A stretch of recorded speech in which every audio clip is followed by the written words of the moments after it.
안녕하십니까. 한중교류촉진위원회 위원장 이청헌입니다.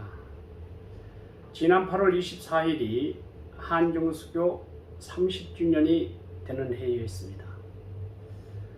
제가 1997년도 5월 29일에 한국에 영구 귀국한 이후에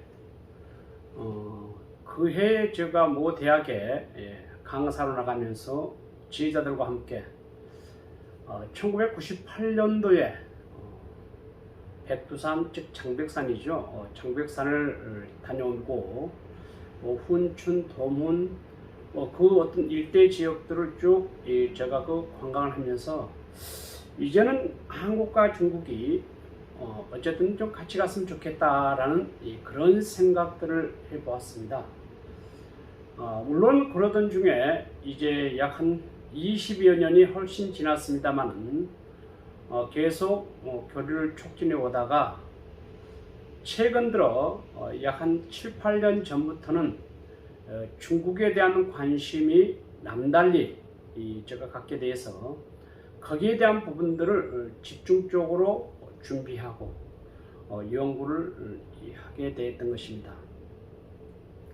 물론 여러분들이 언론을 통해서 잘 아시겠지만은 1997년부터 지금까지 무려 우리나라가 교역량의 어떤 작년의 어떤 역량봐도 3천억 달러 이상의 아주 큰 규모의 어떤 교역량을 이루어지고 있고요. 또 이제 올해는 20 몇 년인가요? 이렇게 지금 적자라는 이야기가 들리고 있었습니다만은 이런 다양한 부분들이 한중의 어떤 지경적, 지정학적 부분에서 뗄 수 없는 아주 중요한 부분이 있다라고 저는 생각하고 있습니다. 사실 이제 그런 어떤 한중 관계를 제가 준비하면서 왜 우리 한중교류촉진위원회가 발족이 되고 또 준비가 되었는지 라고 하는 부분들을 약간 어떤 걸어오는 길들을 제가 여러분들에게 영상을 통해서, 왜냐하면 우리가 30주년이기 때문에 좀 이야기를 해야 되겠다라는 생각이 듭니다.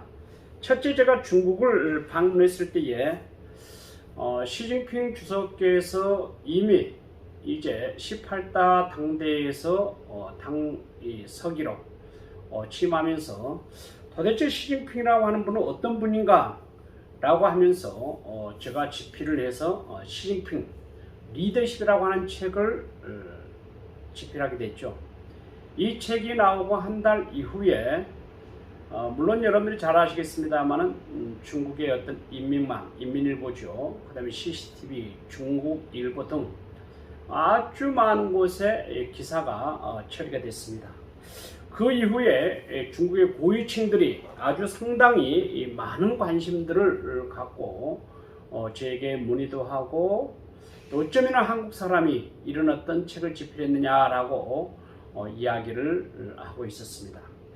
두 번째로는 그 다음에 이제 시진핑에 대한 리더십에 대한 14가지 리더십을 발표를 했다고 하면은 시진핑에 대한 중국을 품다라고 하는 것은 시진핑의 어떤 인간적인 면, 또 살아오는 생애, 또 그래서 이 장을 나누어서 중국을 변화시킨 힘. 그래서 첫 번째로는 시진핑 인물에 대해서 이야기했고요. 두 번째 큰 장은 시진핑의 사상에 대해서 이야기를 했던 것입니다. 그리고 그 이후에 2020년도네요. 이 팍스 차이나라고 해가지고 대변환의 시대의 팍스 차이나. 이제 여러분들이 팍스 아메리카나, 팍스 코리아 다양한 어떤 이야기가 나오고 있습니다만은 팍스라고 하는 것은 그리스어로서 평화라고 하는 뜻입니다. 이제 G2 국가가 돼서 결국은 15억이 어떻게 전 세계에 영향을 주느냐에 따라서 달라질 수 있다라고 생각하는데, 이 책은 또 제가 좀 복을 받았습니다. 사실 이 문체부 산하에 있는 출진원에서 지원을 받아서 이 책을 발간하게 됐고요. 그 다음에 이제 제가 계속해서 활동을 하면서 이제는 좀 생태 문명이 좀 이루어져야 되겠다. 왜냐하면 기후변화에 대한 다양한 부분들이 많이 나타나기 때문에 이런 부분을 우리가 어떻게 대책을 세워야 될 것인가 라고 하는 부분에서 생태 문명, 즉 우리의 미래, 지구의 생명, 이런 어떤 부분을 주안점을 줬고요.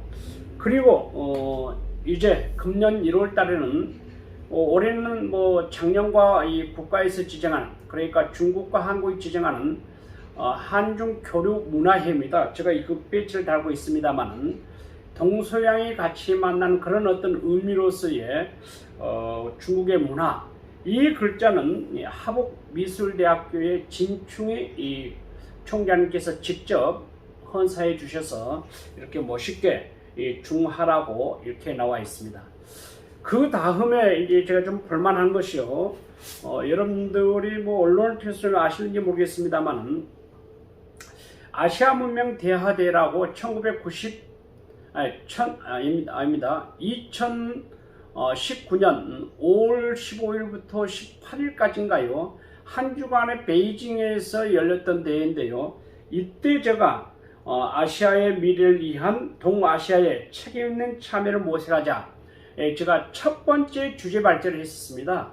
이 계기를 통해서 이때의 그 초청 기관 자체가 청해 부주석인 진원 부주석님께 초청을 해서 제가 다녀왔습니다만은, 그때 저는 참 깜짝 놀랐던 것이, 제가 9시 정각에 발표를 했는데요. 9시 정각에 발표해서 정확한 제 발표 시간이 약 한 22분 발표를 했습니다. 그 22분 발표한 내용을 가지고 오후 6시까지 디베이트하는 모습을 보고는, 야, 참 이분들이 가지고 있는 역량들, 물론 그때는 일본, 그리고 이스라엘, 러시아, 또 여하튼 한 6개국인가 7개국 그 사람들이 모여서 이 책을 가지고 발제하는 모습들을 봤습니다. 그 이후 이제 작년입니다만은, 작년 7월 21일이 이 중국 공산당 창당 100주년이 됐습니다. 그래서 여기에 제가 논문 발표한 것이 미중 냉전 시대의 중국 공산당 창당과 100주년 기념에 한국과 미래에 대한 이 부분을, 이 두 책은 결국은 이북을 통해서 여러분들이 만나볼 수가 있겠습니다.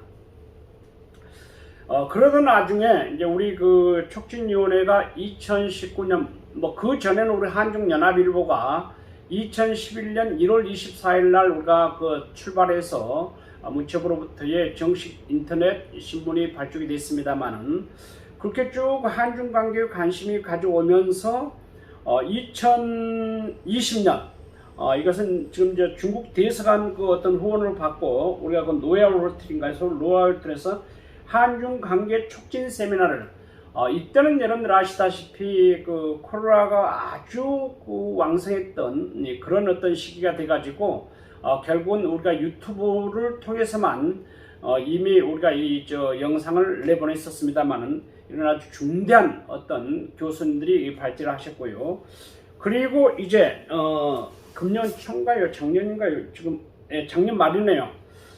우리 한중교류촉진위원회 호남지회에서 탄소 중립을 위한 생태 문명과 ESG 호남 포럼을 여러분들이 지금 현재 영상도 돌아가고 있습니다만은, 이런 어떤 우리가 큰 행사를 이루어졌습니다.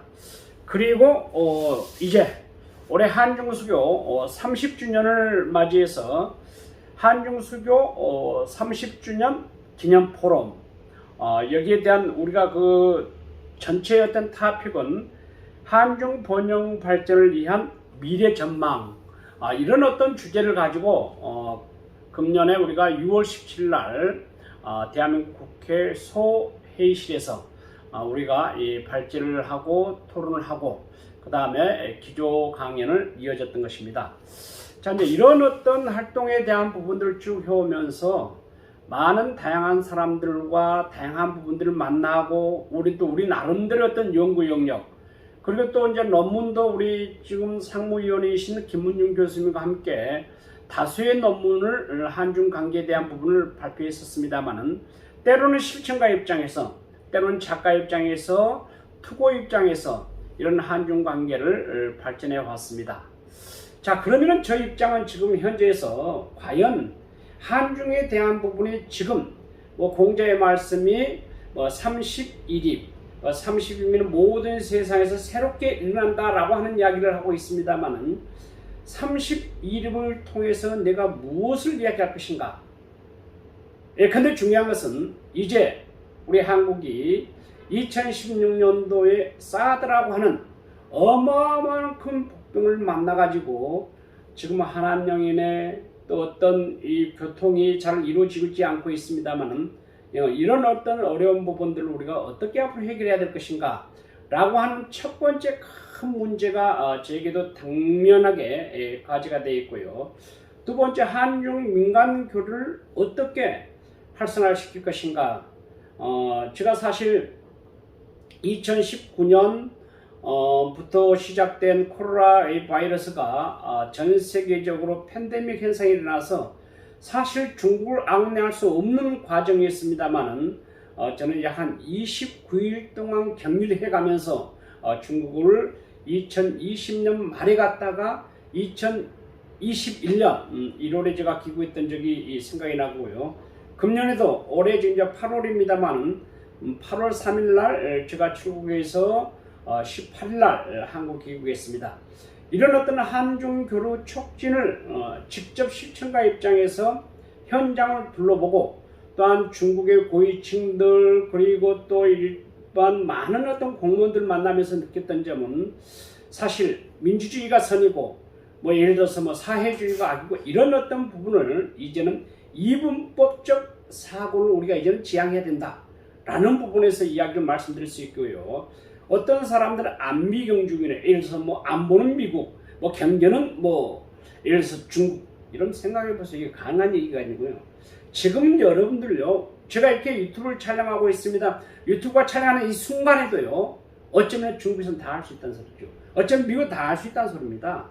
이제는 상호 호환된 부분에서 우리가 가장 중요한 것은 한중 간의 상호 신뢰가 가장 우선적이고요. 두 번째로 어쨌든 애교적 어떤 메시지인지는 모르겠습니다만 말에 대한 부분에 대한 것은 반드시 신뢰가 있어야 된다라는 부분을 여러분들에게 말씀드리겠고요. 저는 이제 30주년을 맞이하고 앞으로 30년, 60년, 90년 우리 한중 같이 가기 위해서는 부탁하고 싶은 게 딱 한 가지 있습니다. 첫째, 우리 언론들입니다. 언론은 있는 그대로 사실 그대로 여러분들이 이 보도를 해주십사라고 하는 그런 어떤 측면들이 있겠고요. 또 혹시 여러분들이 모르는 어떤 부분이 있으면 직접 뭐 대사관이라든지 또 우리 중국 전문가라든지 또 한국 전문가라든지 여러분들 물어보시면 됩니다. 그래서 이런 어떤 언론에 대한 부분들. 그리고 이제 두 번째 저 개인 생각은요. MZ 세대들이 어떤 인터넷 문화 가운데에 특히 댓글에 대한 부분 선풀운동이 좀 한중 관계에 이루어져야 되겠다라는 생각이 들겠고요.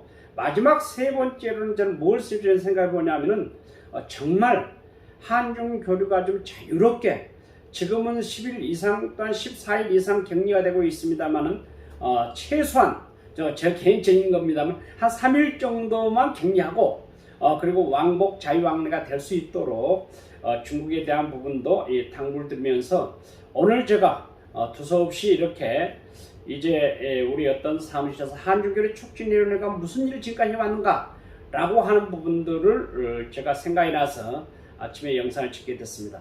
아무튼 우리 한중교류 촉진위원회는 여러분과 함께 할 것이고 한국과 중국의 민간 어떤 전문 실천가로서 어떤 부분이든 함께 갈 수 있기를 바라면서 여러분에게 인사를 드리고 있습니다.